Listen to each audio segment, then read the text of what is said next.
उस सवाल का जवाब आए या ना आए, लेकिन सवाल छोड़ के मत आना।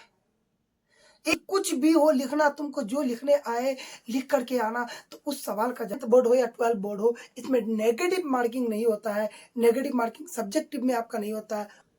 हेलो प्यारे साथियों, तो कैसे हैं? उम्मीद करते हैं कि सबके ठीक होंगे। तो प्यारे साथियों, आज एक सवाल का मैं जवाब देने के लिए आप लोगों को आया हूँ। प्यारे साथियों, बहुत बार आप लोगों ने अपने क्लास टीचर से सुने होंगे, बहुत सारे बच्चों से सुने होंगे, और भी बहुत बड़े बड़े आदमियों से सुने होंगे, एजुकेटेड पर्सन से सुने होंगे, चाहे वो 10th बोर्ड हो या 12 बोर्ड हो। लेकिन एक सवाल वो जरूर बता देते हैं, जवाब के तौर पर आपको बताते रहते हैं कि आप एग्जाम देने जाए, आपको सवाल का जवाब आए या ना आए, लेकिन सवाल छोड़ के मत आना। एक भी सवाल आप छोड़ के मत आना प्यारे बच्चों। आखिर ऐसा क्यों बोलते हैं?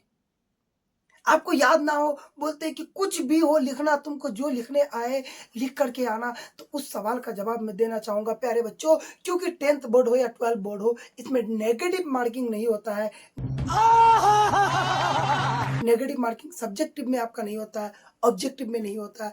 अदर कॉम्पिटिटिव एग्जाम में आपका नेगेटिव मार्किंग होता है, जिस वजह से आप लोगों को वहाँ पे हर एक सवाल का जवाब देने के लिए नहीं कहा जाता है। और वहाँ पे ये कहा जाता है जो आपको कंफर्म याद हो वही लिखो, जो अगर याद ना हो तो उसको मत लिखना। इसमें आपके नंबर कटने की बहुत ज़्यादा चांसेस हो जाते हैं। तो प्यारे बच्चों, आप लोगों को आखिर क्यों कहा जाता है? प्यारे बच्चों, मैं इसका आज पूरा आपको जवाब देकर के ही जाऊँगा। मैं ऐसे आपको नहीं छोड़ के जाऊँगा। प्यारे बच्चों, आपको अगर 10th बोर्ड में है तो आपको अगर एक सवाल पूछ लेता है कि प्रकाश का परावर्तन क्या है, क्या पूछता है कि प्रकाश का परावर्तन क्या है। अगर प्यारे बच्चों आपको ये सवाल पूछ रहा है, आपको जो कुछ भी याद है आप लिखिए, उस सवाल को छोड़ करके मत आइए। जैसे भी आपको याद आता है, जो कुछ भी आपको याद आता है, आप लिखिए। आप लिखिए, आपको जो याद आ रहा है आप एक दो लाइन में आप लिखिए, एक दो लाइन में आप लिखिए, उस सवाल का आप जवाब लिखिए। उसके बाद आप उसको छोड़ के आइए। अन्यथा आपको अगर नहीं आ रहा है, जिस टाइप में भी आ रहा है आप लिखिए। अगर आप लिखते हैं, मान लेते हैं कि आप ही अगर एक टीचर होते और आपके सामने में कोई बच्चा ऐसा है जो कॉपी को पूरा व्हाइट में छोड़ दिया, यानी जवाब एक भी नहीं लिखा है, और एक दूसरा बच्चा ऐसा आपके पास कॉपी आया है, उस बच्चा ने जवाब क्या है वो नहीं पता, लेकिन उस बच्चा लिखा है, तो बताइए आप क्या कीजिएगा? तो संभव वाली बात है, ये रियलिटी बात है कि जो बच्चा लिखा है, चाहे वो गलत लिखे या सही लिखे, आप उसको कुछ ना कुछ नंबर देंगे। और जो बच्चा नहीं लिखा है उसको आप नंबर नहीं देंगे, मजबूर हो जाएंगे।